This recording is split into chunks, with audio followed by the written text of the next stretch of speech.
కూడి వచ్చిన మీ అందరికీ కూడా మన ప్రభువును రక్షకుడైన యేసుక్రీస్తు నామములో నా యొక్క హృదయపూర్వక వందనాలు తెలియజేస్తూ ఉన్నాను. అలాగే నన్ను ఎంతగానో ప్రోత్సహిస్తూ అనేక విషయాల్లో ప్రోత్సహించినటువంటి పాస్టర్ గారికి కూడా, ప్రకాష్ పాస్టర్ గారికి కూడా నా యొక్క హృదయపూర్వక వందనాలు తెలియజేస్తూ ఉన్నాను. ఈ సమయం ముందు మీ మంచికి రావడానికి దేవుడు కృప చూపించాడు. చిన్న సాక్ష్యాన్ని మీకు పంచుకుందామని ఆశపడుతూ ఉన్నాను. అదేంటంటే, నేను మరలా ఈ సంవత్సరం కూడా జూన్ జూలైలో ప్రాసెస్ ట్రైనింగ్కి వెళ్ళాను. ఈసారి నేను కోఆర్డినేటర్గా వెళ్ళాను.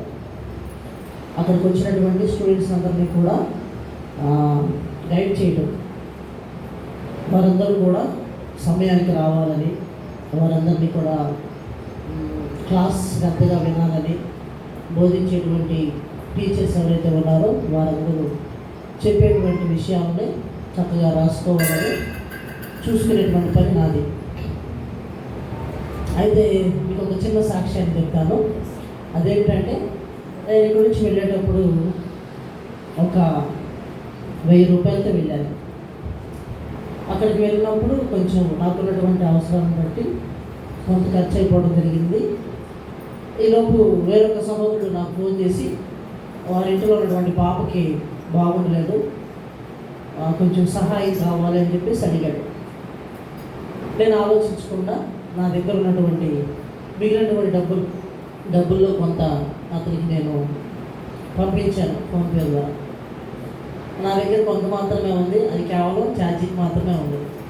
ఇక అది వాడితే నా దగ్గర డబ్బులు లేవు. ఇక నేను మీకు ఈ సాక్షి ఎందుకు చెబుతున్నామంటే, మన దేవుడు మన యొక్క ప్రతి అవసరత ఎరిగి ఉన్న దేవుడు. కోరికలు కాదు కానీ అవసరతలు ఎరిగి ఉన్న దేవుడు ఆయన. అయితే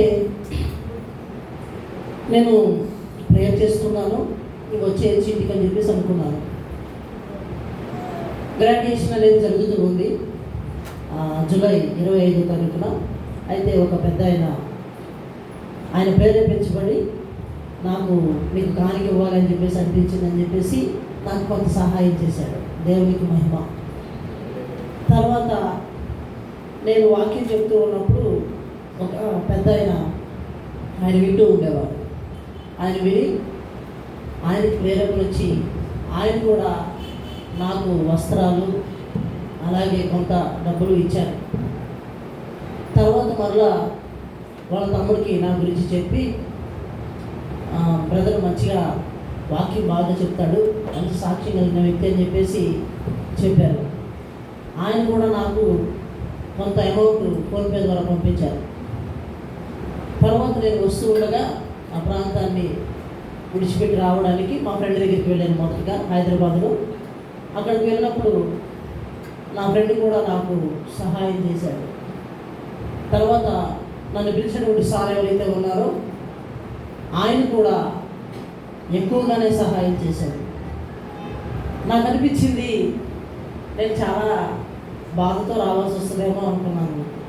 కానీ నా స్థితి తెలిసినటువంటి దేవుడు నాకు సహాయం చేసి నన్ను ఆదరించి పంపించాడు. హల్లెలూయా.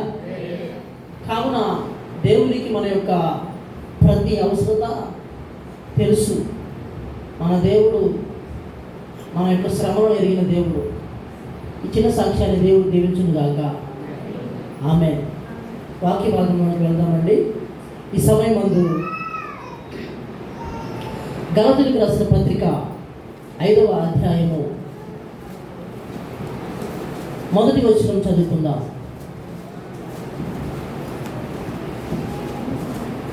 గలతీయులకు రాసిన పత్రిక 5వ అధ్యాయము 1వ వచనం చదువుకుందాం.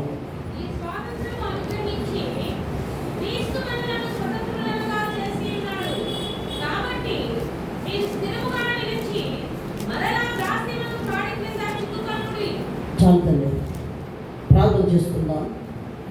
పరిశుద్ధమైన తండ్రి, మహోన్నతుడా, మీకు స్తోత్రాలు.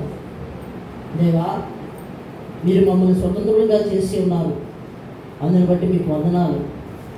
వాక్యమైన యేసయ్య, మీరు మాతో మాట్లాడండి. మమ్మల్ని ప్రభా మీ వాక్యము ద్వారా సరిచేయండి, ప్రోత్సహించండి. మీరు మాత్రమే మహిమ పొందుకోమని యేసు నామములో అడిగి పొందుకొని ఉన్నాము తండ్రి, ఆమేన్. చదవబడినటువంటి ఈ యొక్క లేఖన భాగంలో అపోస్తలుడైన పౌలు గలతీయులకు రాస్తూ ఉన్నాడు. ఏమని చెప్తూ ఉన్నాడంటే, ఈ స్వాతంత్రము అనుగ్రహించి క్రీస్తు మనలను స్వతంత్రులుగా చేసి ఉన్నాడు. కాబట్టి మీరు స్థిరముగా నిలిచి మరల దాస్యమును కాడి క్రింద చిక్కుకొనకుడి. ఇక్కడ రాయబడినటువంటి ఈ సందర్భంలో గలతీయులకు అపోస్తలుడైన పౌలు గారు లేఖ రాసి తెలియజేస్తూ ఉన్నాడు. ఈ గలతీయులు ఎవరు, ఏమిటి అని చూస్తే వీరి గురించి అపోస్తల కార్యంలో మనం చూడవచ్చు. అయితే ఈ గలతీయులకు రాసినటువంటి పత్రికలో ఒక విశేషమైనటువంటి వార్త దాగి ఉన్నది. అదేమిటంటే, ఇది యూనివర్సల్ గాస్పల్, విశ్వవ్యాప్తమైనటువంటి సువార్త అనేది ఈ గలతీయులకు రాసిన పత్రిక ద్వారా మనం తెలుసుకోవచ్చు. ఏ విధంగా అంటే, గలతీయులు ధర్మశాస్త్ర సంబంధమైనటువంటి క్రియలను బట్టి కొనసాగుతూ ఉండేవారు. ధర్మశాస్త్ర సంబంధమైనటువంటి క్రియలు అనగా ధర్మశాస్త్రంలో ఏమి ఉన్నది? సున్నతి, బలులు, ఆచారాలు, వ్యవహారాలు, ఇవన్నీ కూడా ధర్మశాస్త్రానుసారముగా చేసేటువంటి కార్యకలాపాలు. వారు అట్టి క్రియలను చేస్తూ వారు కొనసాగుతూ ఉండేవారు. అటువంటి వారికి పౌలు భక్తుడు యేసుక్రీస్తును గురించి సువార్త ప్రకటించారు. ఆ సువార్త ఏమిటంటే, వారికి చెప్తున్నటువంటి విషయాల్లో ప్రాముఖ్యమైన మాట 1వ అధ్యాయం 4వ వచనంలో వ్రాయబడి ఉంటుంది.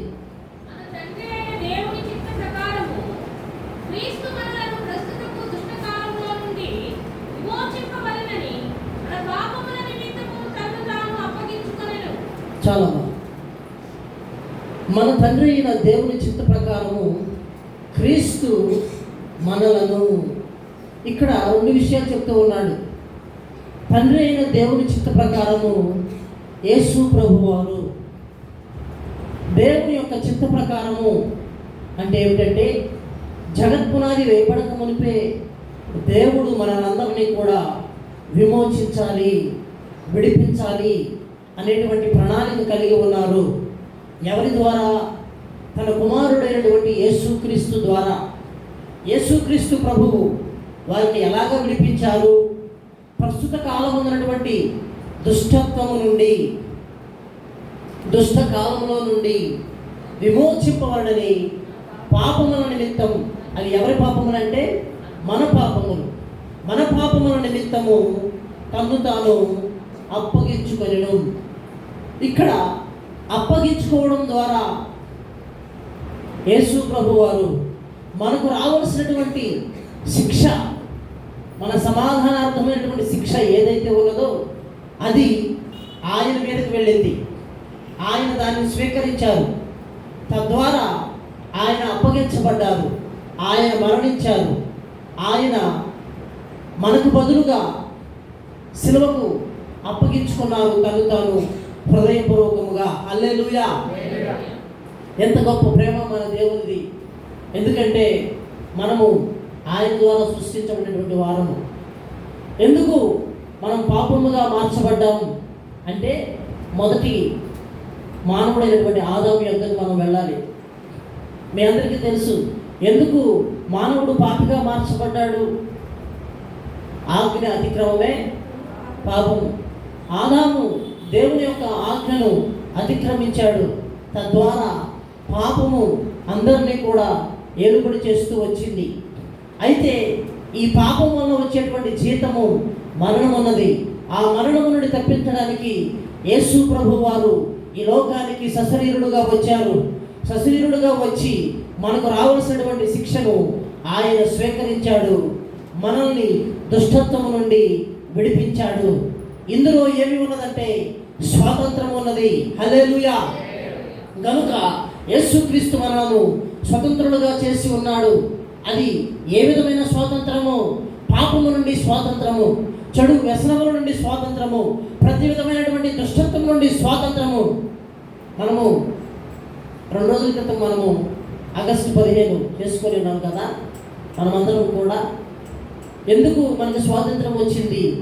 ఎంతోమంది అమరవీరుల యొక్క త్యాగము, ఎంతోమంది మన దేశమును ప్రేమించి మన దేశం కోసం వారిని వారు బలిగా అర్పించుకున్నారు. ఇది కేవలము మన దేశం కోసము వారు చేసినటువంటి గొప్ప త్యాగము. ఈ త్యాగం వల్ల మనం ఏమి చేయబడ్డామంటే స్వతంత్రులుగా మార్చబడ్డాము. మనమందరం కూడా ఒక ప్రజలుగా గుర్తింపబడినటువంటి జనాంగముగా మార్చబడ్డాము. అట్టి వారి త్యాగము ద్వారా మన దేశానికి స్వాతంత్రం వచ్చింది. అదే విధముగా యేసుక్రీస్తు ప్రభుల వారి యొక్క త్యాగము ద్వారా యావత్ ప్రపంచానికి, యావత్ జనులకు అందరికీ కూడా పాపము నుండి స్వాతంత్రం అనేది అనుగ్రహించబడింది. కావున ఇట్టి స్వాతంత్రము మనకి యేసు ప్రభు వారు అనుగ్రహించారు. అయితే ఇక్కడ మనం చదువుకున్నటువంటి విషయం ఏమిటంటే, ఈ స్వాతంత్రం అనుగ్రహించి క్రీస్తు మనలను స్వతంత్రులుగా చేసి ఉన్నాడు. కాబట్టి మీరు స్థిరముగా నిలిచి మరలా దాస్యమైనటువంటి కాడి క్రింద చిక్కుకొనబడి, ఇక్కడ గలతీయులు చేసినటువంటి పని అదే. మరలా దాస్యమైనటువంటి కాడి క్రిందకి మీరు వెళుతూ ఉన్నారు. మనకు కూడా ఇది వర్తించబడుతూ ఉన్నది నేటి కాలంలో. వారు మరలా ధర్మశాస్త్ర సంబంధమైనటువంటి క్రియలు చేస్తూ ఉన్నారు. సున్నతి అనేది ఆచరిస్తూ ఉన్నారు, బలులు అనేవి ఆచరిస్తూ ఉన్నారు. అయితే వారిని యేసు ప్రభు వారు వాటి నుంచి విడిపించారు. విషయం ఏమిటంటే, ఏ మనుషులు కూడా ఏ విధమైనటువంటి బలి ద్వారా వారి యొక్క పాపమునకు ప్రాయశ్చిత్తం కలగదు. వారి యొక్క పాప పరిహార క్రయధనము ఎంతో గొప్పది. ఎందుకంటే ఎడ్ల యొక్కయో, కోళ్ల యొక్కయో, మేకల యొక్కయో రక్తము ఒక మనిషిని సంపూర్ణముగా విడిపించలేదు, పాపము నుండి పరిహారం కలిగించలేదు. కనుక యేసుక్రీస్తు ప్రభు వారు ఈ లోకానికి వచ్చి ఎలాగ వచ్చాడంటే, మన ప్రభు పవిత్రుడుగా వచ్చాడు. ఆయన పవిత్రుడు, నిర్దోషి, నిష్కల్మషుడు, పాపంలో చేరక ప్రత్యేకముగా ఉన్నవాడు. ఆయన పాపము ఎరగడు, ఆయన పాపము చేయలేదు, ఆయన యందు ఏ పాపము లేదు. ఆయన మన కోసము ఈ లోకానికి వచ్చి పాపం ఎరుగని ఆయన మన నిమిత్తము పాపముగా చేయబడి మన నిమిత్తము చనిపోయారు. తద్వారా మనకు బదులుగా ఆయన మరణించి గొప్ప స్వాతంత్రాన్ని మనకు అనుగ్రహించారు. నేటి దినాల్లో యేసుక్రీస్తులో కొనసాగుతున్నటువంటి నేనైనా మనమైనా ప్రతి ఒక్కరము కూడా ఒక విషయాన్ని జ్ఞాపకం చేసుకోవాలి. అదేమిటంటే, యేసుక్రీస్తు ద్వారా నేను స్వతంత్రుడను. ఆమేన్. క్రీస్తు నన్ను విమోచించాడు, క్రీస్తు నన్ను విడిపించాడు. నేను నా దేవుని యొక్క దాసునిగా నేను కొనసాగాలి, ఆయన నా యజమానుడు అనేటువంటి ఒక ఆలోచన, అవగాహన మనందరికీ కూడా కలిగి ఉండాలి. విచారకరమైన విషయం ఏమిటంటే, ఇక్కడ గలతీయుల వలె మనము కూడా దాస్యం అనేటువంటి కాడి క్రిందకి మరలా వెళ్ళిపోతూ ఉన్నాము. ఇహలోక సంబంధమైనటువంటి కోరికల క్రిందకి తప్పించబడినటువంటి విషయాల్లో నుండి మరలా వాటిలోనికి మనం వెళుతూ ఉన్నాము. కావున మనల్ని మనం ఒకసారి పరిశీలన చేసుకోవాలి. నాకు యేసు ప్రభు వారు స్వాతంత్రము అనుగ్రహించాడు కదా అని చెప్పేసి. అదే గలతీయులకు రాసిన పత్రిక 5వ అధ్యాయము 11వ వచనాన్ని మనం పరిశీలన చేస్తే, సహోదరులారా, మనం ఎందుకు పిలువబడ్డామంటే స్వతంత్రులుగా ఉండటకు పిలువబడ్డాము. అయితే ఒక మాట,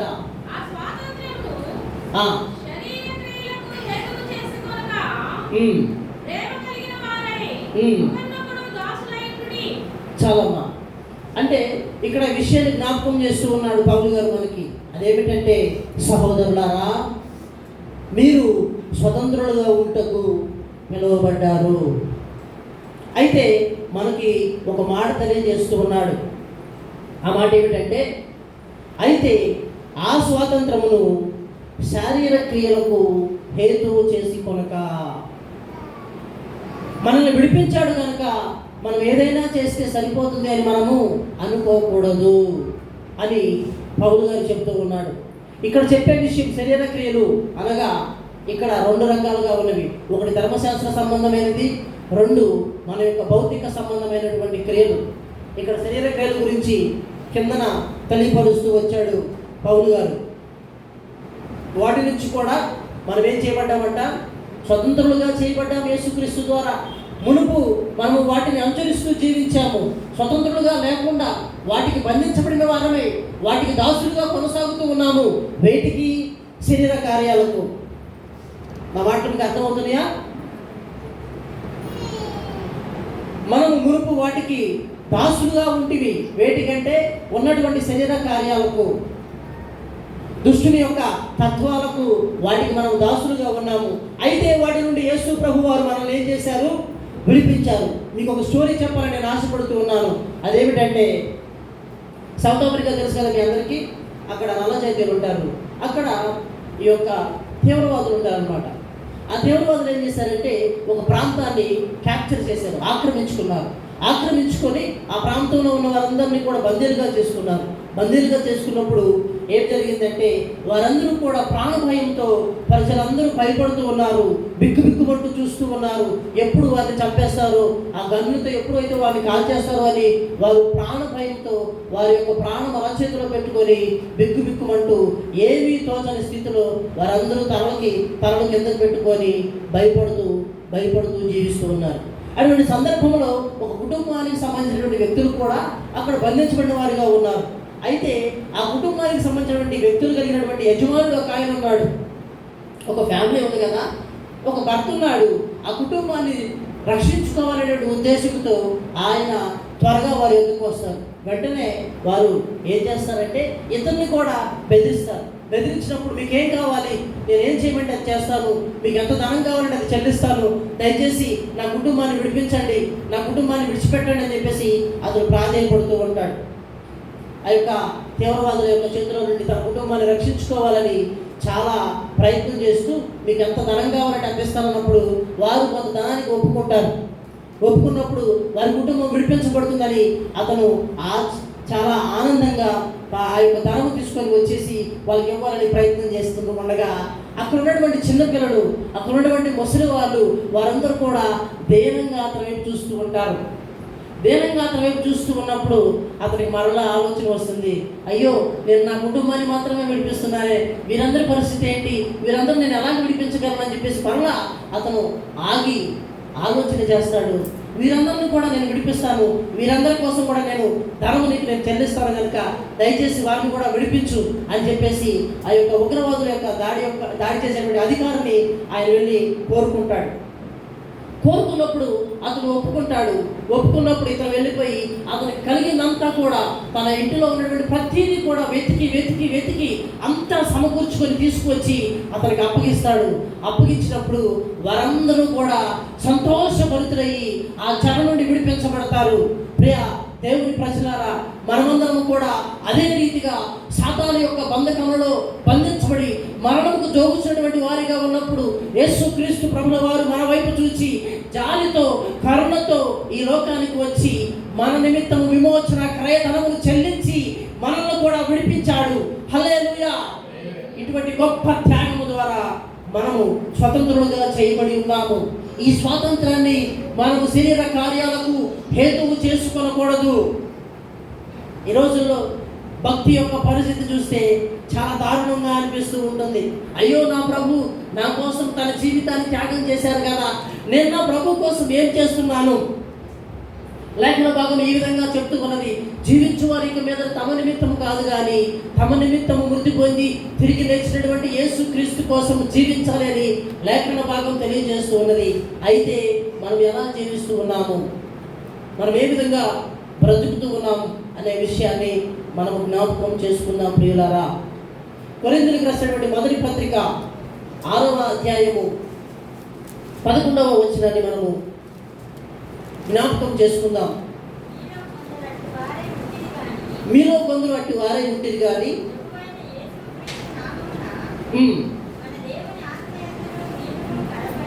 కడగబడి పరిశుద్ధపరచబడిన వారై అన్నిటి యందు నాకు స్వాతంత్రము కలదు కానీ ఇక్కడ పౌలు గారు ఒక విషయం తెలియపరుస్తూ ఉన్నాడు. కొరింథీయులకు రాసినటువంటి పత్రికలో 6వ అధ్యాయము ఇక్కడ చూస్తే 9, 10, 11 వచనాలు అక్కడ కొరింథీయుల కోసం చెప్పబడినటువంటి విషయాలు. ఇవి మనకు కూడా అనువదించబడతాయి. మనం కూడా వాటిని అనువదించుకోవాలి, అప్లై చేసుకోవాలి. ఏ విధంగా అని మనం చూస్తే, అన్యాయస్తులు దేవుని రాజ్యములకు వారసులు కానిరని మీకు తెలియదా? మోసపోకడి, జారులైనను, విగ్రహారాధికులైనను, వ్యభిచారులైనను, ఆడంగితనం గలవారైనను, పురుష సంయోగులైనను, దొంగలైనను, లోపులైనను, త్రాగుబోతులైనను, దోషకులైనను, దోచుకొని వారైనను దేవుని రాజ్యములకు వారసులు కానేరరు. మీలో కొందరు అట్టివారై ఉంటిరి కానీ మునుపు అట్టివారిగా మనము ప్రవర్తించాము. అయితే ప్రభు అయిన యేసుక్రీస్తు నామమున మన దేవుని ఆత్మయందును మీరు కడగబడి పరిశుద్ధపరచబడిన వారై నీతిమంతులుగా తీర్చబడ్డారు. హల్లెలూయా. మనం నీతిమంతులుగా తీర్చబడ్డాము. దేని ద్వారా? యేసుక్రీస్తు ప్రభు ద్వారా. ఇక్కడ పౌలు గారు తన యొక్క అనుభవాన్ని తెలియపరుస్తూ ఉన్నాడు. అదేమిటంటే, అన్నిటి యందు నాకు స్వాతంత్రము కలదు కానీ అన్నీ చేయదగినవి కావు. అన్నిటి యందు నాకు స్వాతంత్రం కలదు కానీ నేను దేని చేత లోపరచబడనొల్లను. అంటే ఒక్కొక్కసారి మన జీవితంలో ఈ స్వాతంత్రం మనకు వచ్చినప్పటికీ కూడా కొన్ని మనం లోపరుచుకోవాలని చూస్తూ ఉంటాయి. ఈ స్వాతంత్రం యేసుక్రీస్తు మనకి ఇచ్చాడు కదా. అయితే కొన్ని శారీరక క్రియలు కానీ, కొన్ని మన యొక్క శరీరంలో ఉన్నటువంటి కార్యాలు కానీ, కోపం కానీ, అపవిత్రత కానీ, ఈ లోక సంబంధమైనటువంటి నేత్రాస, శరీరాస, జీవపటమము అనేటువంటివి కానీ మన మీద ఒక్కొక్కసారి ఏలుబడి చేయాలని చూస్తూ ఉంటాయి. మరలా మనల్ని దాసులుగా చేసుకోవాలని చూస్తూ ఉంటాయి. ఒకవేళ మనము వాటిని పరిశీలన చేసుకొని, నేను నీకు దాసుడును కాను, ఎందుకంటే నేను విడిపించబడినటువంటి వ్యక్తిని, నా ప్రభు ద్వారా నేను విడిపించబడ్డాను, ఇక మీరు నా నుండి దూరముగా ఉండవలసిన వారే కానీ నా మీద ఏలుబడి చేయాల్సిన వారు కాదు అని మనం గ్రహించాలి. సహోదరులారా, ఆలోచించండి. ఇందాక మనం చదువుకున్నాం గలతీయులకు రాసిన పత్రిక 5వ అధ్యాయము 12వ వచనం నుండి చూస్తే 15వ వచనం వరకు మనము దాసులుగా ఉండాలి, సహోదరుని ప్రేమించాలని చెప్పేసి అక్కడ రాయబడి ఉన్నది. అయితే మనము ఏ విధంగా ఉంటున్నాము? ఒక్కొక్కసారి మనం కోపానికి దాసులుగా మార్చబడుతూ ఉన్నాం, అసూయకు దాసులుగా మార్చబడుతూ ఉన్నాము, అభండాలు వేసేటువంటి వ్యక్తులుగా వాటికి మనం దాసులుగా మార్చబడుతూ ఉన్నాము.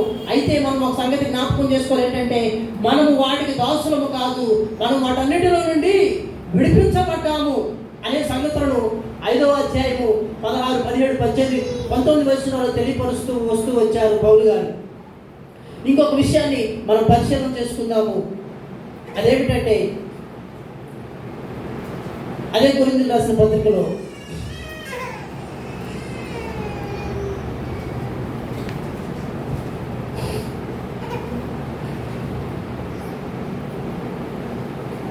7వ అధ్యాయము 21వ వచనాన్ని మనం చదువుకుందాం. 7వ అధ్యాయము 21వ వచనం. దాసుడు అయి ఉండగా పిలువబడితివా, చింతపడవద్దు కానీ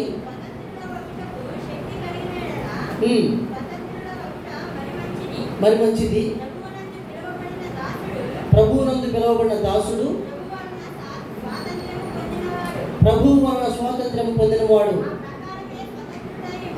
ఆ ప్రకారమే స్వతంత్రుడై ఉండి పిలువబడిన వాడు క్రీస్తు దాసుడు. మీరు విలువ పెట్టి కొనబడిన వారు కనుక మనుషులకు దాసులు కాకూడి. చాలుతుంది. ఇక్కడ విషయం ఏమైందంటే, నీవు దాసుడుగా ఉన్నప్పుడు పిలువబడ్డావు కదా, నిన్ను యేసు ప్రభు స్వతంత్రుడుగా మార్చాడు. అయితే ఇక్కడ స్వతంత్రుడుగా ఉండటకు కోరవలను అనే మాటలు రాయబడి ఉంది. ఫుట్నోట్లో చూస్తే దాని యొక్క వివరణ మనకు అర్థమవుతుంది. అక్కడ ఏమంటుందంటే, స్వతంత్రుడకు శక్తి కలిగినను దాసుడు అయి ఉండుటకే చూడుము. ఎవరికి? మనుషులకు కాదు, దేవునికి, మన ప్రభువు, మన రక్షకుడు, మన యొక్క విమోచకునికి మాత్రమే మనము దాసులుగా ఉండాలి అని మనం తెలుసుకోవాలి. చివరిగా మీకు ఒక విషయాన్ని చూపించి నేను ముగిస్తాను.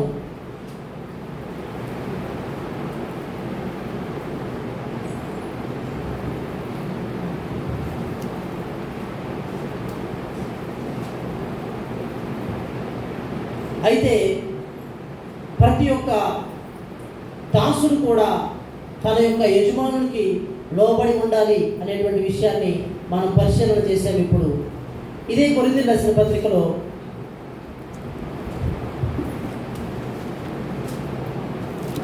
మరలా జ్ఞాపకం చేస్తూ ఉన్నాడు పౌలు గారు. 9వ అధ్యాయము 1వ వచనం చూద్దాం. నేను స్వతంత్రుడను కానా, నేను అపోస్తలుడను కానా.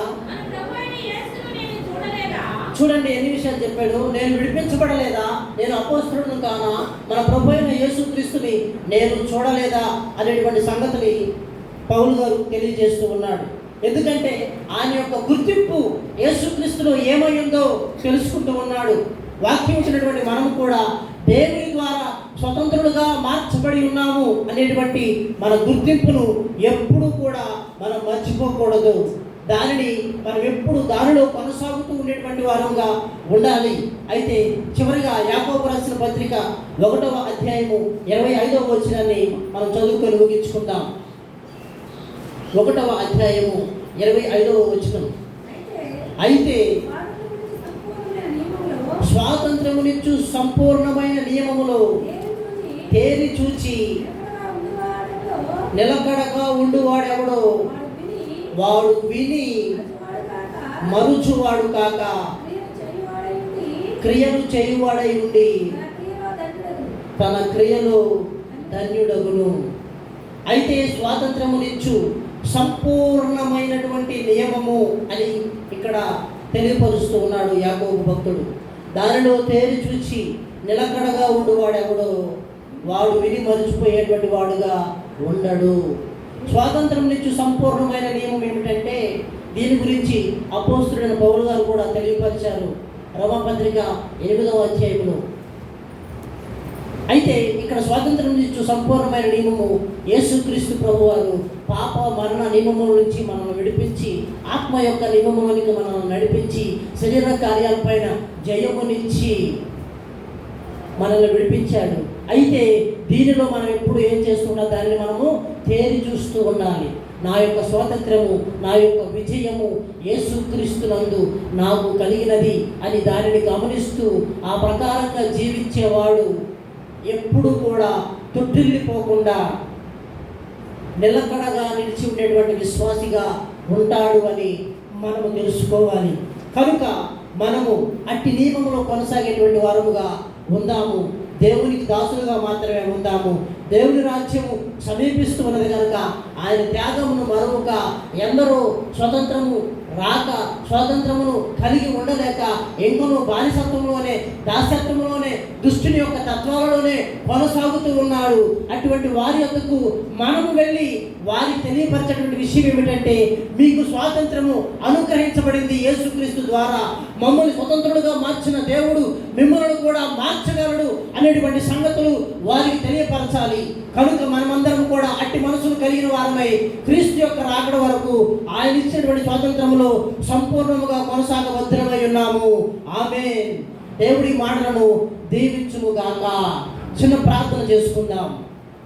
అందరూ తల వచ్చినట్లయితే చిన్న ప్రార్థన చేసుకుందాము. తదుపరి సమయాన్ని నేను దైవజనుడికి అప్పగిస్తాను. ప్రార్థన చేసుకుందాం. పరిశుద్ధుడా, మహోన్నతుడా, నీకు స్తోత్రాలు ప్రభువా, నీకు వందనాలు. మా విమోచకుడా మీకు వందనాలు. మాకు జయములిచ్చిన యేసయ్యా నీకు స్తోత్రాలు. నిజమే ప్రభువా, నా జీవితంలో మునుపు నేను ప్రభువా పాపమునకు ఈ లోక నియమమునకు అపవాదికి కూడా దాసులనే ఉండేది ప్రభువా. దేవా, నీవు నన్ను ప్రేమించావు నాయన. బంధింపబడినటువంటి నన్ను చూచావు ప్రభువా. నా యొద్దకు వచ్చావు నాయన. నన్ను విడిపించావు ప్రభువా. నా కోసము నాయన నిన్ను నువ్వు అప్పగించుకున్నావు తండ్రి. దేవా, నేను విలువ పెట్టి కొనబడినటువంటి వ్యక్తిగా నన్ను మీరు మార్చారు ప్రభువా. అందుని బట్టి నీకు స్తోత్రాలు. ఇట్టి గొప్ప రక్షణ అనుగ్రహించినటువంటి నీ కోసము నాయన జీవించడానికి నాకు సహాయం చేయి ప్రభువా. ఈ యొక్క రక్షణను బట్టి ప్రభువా నీలో కొనసాగడానికి కృపను అనుగ్రహించండి అయ్యా. దేవా, ఈ స్వాతంత్రాన్ని నేను శరీర కార్యాలకు హేతువు చేసుకోకుండా ప్రభువా నీ వైపు చూస్తూ విశ్వాసములకు కర్తయు దానిని కొనసాగించువాడవైన యేసయ్యా నీ వైపు చూస్తూ ప్రభువా ఓపికతో ప్రభువా ఈ యొక్క విశ్వాస యాత్రలో ముందుకు వెళ్ళడానికి నాకు సహాయం చేయి ప్రభువా. నన్ను నాయన నీ యొక్క శక్తితో నింపండి ప్రభువా. నీ రాజ్యానికి సిద్ధపరచండి ప్రభువా అని ప్రార్థన చేసుకుందాం, ప్రార్థన చేసుకుందామండి. మనం నోరు తెరుద్దాం. నోరు తెరిచి దేవుడికి చెప్పినట్లయితే ప్రార్థన ఆలకించువాడు మన జీవితాల్లో తన యొక్క శక్తిని బట్టి మనలో కూడా కార్యాలు చేయగలిగినటువంటి దేవుడై ఉన్నాడు కనుక అట్టి రీతిగా దేవుడు మనం నడిపించడానికి సిద్ధమైనటువంటి దేవుడు కనుక మనం ఆయనకి చెప్పుకుందాం. మనం చెప్పుకోకపోతే దేవుడు మన ప్రార్థన వినలేడు కనుక మన బాధను ఆయనకి తెలియపరుచుకుందాము. కనుక దేవా, ఇట్టి స్వాతంత్రం నాకు ఇచ్చావు కదా ప్రభువా, నన్ను ప్రభువా నీలో కొనసాగడానికి సహాయం చేసి బంధింపబడిన వారిని అనేకులను విడిపించేటువంటి నాయన వార్తను ప్రభువా వారికి తెలియపరిచేటటువంటి కృప నాకు కూడా అనుగ్రహించు దేవా అని మనం ప్రార్థన చేసుకుందాం. నిజమే ప్రభువా, మీరు మమ్మల్ని స్వతంత్రులుగా చేసి ఉన్నారు, అందుని బట్టి మీకు వందనాలు దేవా. వాక్యమైన యేసయ్య, మీరు మాతో మాట్లాడిన ప్రతి మాట మా హృదయంలో భద్రపరుచుకొని ఆ ప్రకారంగా జీవించడానికి వారిలోను, నాలోను, మాలోను, అందరిలోనూ కార్యం జరిగించమని కోరుచు ఈ ప్రార్థన యేసు ప్రభువా మీ నామములో అడిగి పొందుకొని ఉన్నాము తండ్రి. ఆమేన్. ఆమేన్. హల్లెలూయా. మంచి వర్తమానం ఇచ్చిన దేవుని సేవకులకు వందనాలు. దేవుని స్తోత్రం. హల్లెలూయా. ఎంతో ప్రయాసపడి హైదరాబాద్లో 2 నెలలకి ట్రైనింగ్ తీసుకొని మళ్ళీ వచ్చి 2 వారాలు అయింది. నాకు తెలియదు కానీ అప్పుడప్పుడు ఫోన్లో మాట్లాడుకుంటాం. విజయనాడు మన మధ్యకి దేవుడు తీసుకొచ్చాడు. దేవుని స్తోత్రం. ఎంతమంది వాక్యం అర్థమైంది? అర్థమైనా మంచిది. ఎందుకంటే ఆయన కాలు బాగా ఆపరేషన్ అయినా అంతసేపు నిలబడి ప్రయాసతో దేవుని వాక్యాన్ని అందించారు. దేవుని సన్నిధిలో నేర్చుకునే వారంగా ఉండాలి. మనం నేను నేర్చేసుకున్నాను, నాకు వచ్చేసింది అన్నట్టుగా ఉన్నాను. ఇంత సాగులో తిరిగి అనుభవం సంపాదించుకున్నా మళ్ళీ అక్కడ వెళ్ళి సూపర్వైజర్గా వచ్చిన స్టూడెంట్స్ని ఆర్గనైజింగ్ చేసి వాళ్ళు చెప్పినట్టుగా మనం జీవితాంతం నేర్చుకోవాలి. ఎవరి వరకు? మన బ్రతికినంత కాలం నేర్చుకోవాలి. ఏం నేర్చుకోవాలి? దేవుని యందు విశ్వాసాన్ని నేర్చుకోవాలి. దేవుని మనం ప్రేమించినప్పుడే మనం నేర్చుకోగలుగుతాం. దేవుని మాటలు పెదవులతో కాక హృదయమందు విశ్వసించాలి. హల్లెలూయా. అప్పుడు దేవుడు మనలో నుండి మనతో మాట్లాడతాడు. స్వాతంత్రం గురించి మంచి మంచి మాటలు మనం విన్నాం. 2 రోజుల క్రితం మరి శుక్రవారం ఆగస్టు 15న దేశం కోసం విజ్ఞాపన చేయడానికి కూడిక ఏర్పాటు చేశాం. కొంతమంది వచ్చారు, కొంతమంది పనులు రాలేకపోయారేమో తెలియదు. కానీ దేవుని సన్నిధిలో ప్రార్థన చేశాం. హల్లెలూయా. ఇప్పుడు పంచుకున్న మాటలే మేము ఆ రోజు కూడా ధ్యానం చేశాం. స్వాతంత్రం అంటే విచ్చలవిడిగా తిరిగేటువంటి స్వేచ్ఛ కాదు. స్వాతంత్రం అంటే చేయకూడని ఏయో చేయవలసి ఏయో గ్రహించుకొని జీవించడం. ఆ గ్రహింపు ఆత్మ స్వాతంత్రం పొందని మనకు తెలుస్తుంది. ఆత్మలో స్వాతంత్రం అంటే సాతాను యొక్క అధికారంలో నుండి దేవుని యొక్క వెలుగులోనికి రావడం, మరణంలో నుండి జీవంలోనికి రావడం, అది స్వాతంత్రం. యేసు ప్రభువుని నమ్మి మారుమనసు పొందిన తర్వాత ఈ అనుభవాన్ని దేవుడు అందరికీ నేర్పిస్తాడు. అందరూ నేర్చుకోవాలి కూడా. యేసు ప్రభు వారు అన్నారు, నా గొర్రెలు నా స్వరము విని అవేం చేస్తాయంట? నన్ను వెంబడిస్తాయి. ఇంకో మాట కూడా చెప్పాను యోహాను సువార్త 10వ అధ్యాయంలో.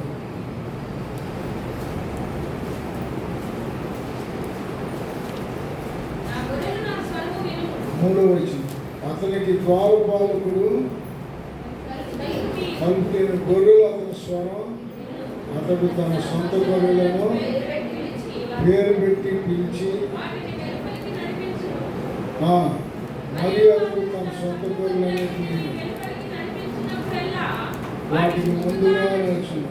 గొర్రెలు అతని స్వరం వెనుక అతన్ని చూడండి. బయటికి వెళ్ళినప్పుడు గొర్రెల స్వరం అంటే అంత కాపరిది. లోన దొడ్లో ఉన్నప్పుడు కాపరి స్వరం అంటే సంఘంలో ఉన్న దేవుని మాట వినాలి, లోబడాలి.